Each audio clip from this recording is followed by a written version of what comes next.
పాపాన్ని విడిచి మారు మనసు పొంది దేవుని వైపు తిరగాలి కాబట్టి అదే రాస్తాను మీకు అంటాడు. కాబట్టి ఏది అవసరమో అది రాయించి ఉంచేసాడు అనమాట గ్రంథాలు. కాబట్టి దాన్నే మనుషులు కూడా హైలైట్ చేయవలసిన అవసరం ఉంది. ఒక బేస్మెంట్ ఒక స్లాబ్ వేసినప్పుడు ఏం చేస్తారు? సెంటరింగ్ వేస్తారు కదా. స్లాబ్ బలపడినాక ఏం చేస్తారు?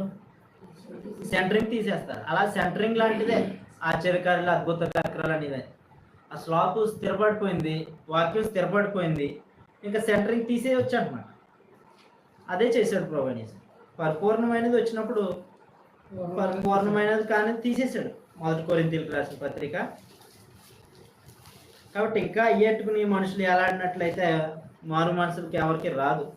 భౌతికంగానే మనుషులు జీవిస్తారు. కాసేపు తాత్కాలికమైన ఆనందాన్ని పొందుకుంటారు తప్ప ఏముండదు. ఇక్కడే అన్నీ అని మనుషులు జీవిస్తారు. హృదయం మారు దేవుని వైపు